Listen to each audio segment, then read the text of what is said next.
The next one is that free market money will emerge. So I'm going to put this FM standing for free market money. Now, again, let me stress this point.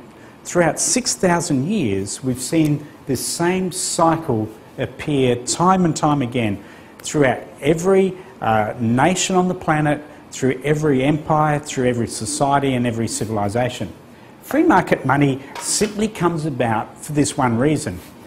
We've talked briefly now, just a moment ago, about a barter of exchange economy. It works well because people want to trade what they are producing with other people in this division of labour, that different people producing different things.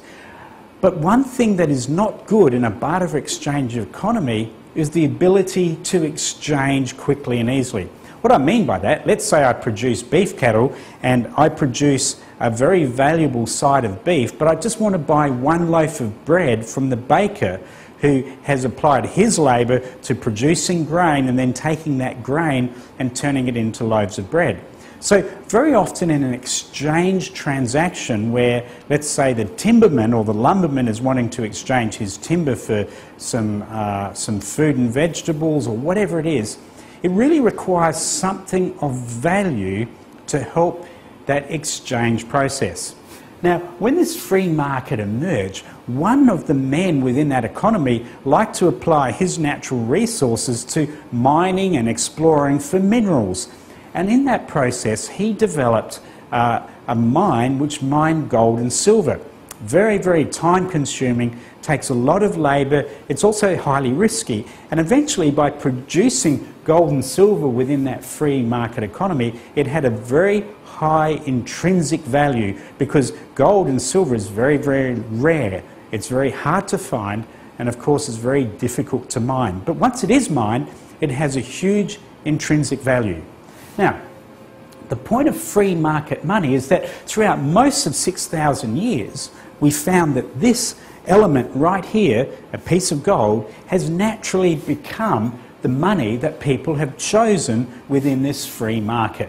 In other words, when a free market has existed, what has always happened is that as money has naturally emerged, most of the time when there is the availability of gold and silver, then naturally people will select gold and silver to be the money of choice within this free market economy. Again, the reason is it's so valuable, it's so hard to mine, it's got such a high intrinsic or stored wealth or stored labour component behind the production of that gold and silver itself.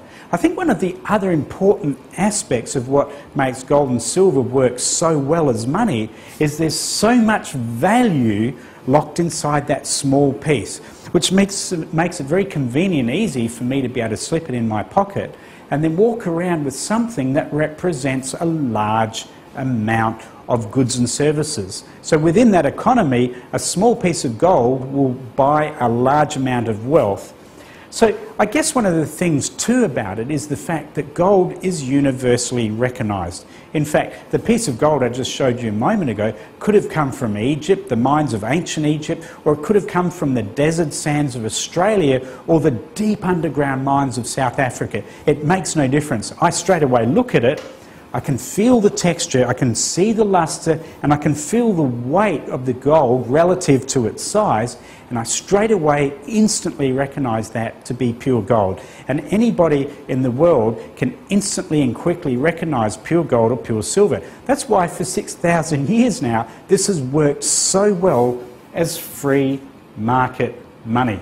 So now, in step one, we saw that a free market emerged as men and women started to apply their labour to the natural resources around them. And that, of course, results in the production of items that are essential to the preservation of human life within that free market economy. That was the free market that emerged. Naturally, there was a need for money in the exchanging of the goods and services within that economy, and naturally a free market money emerged.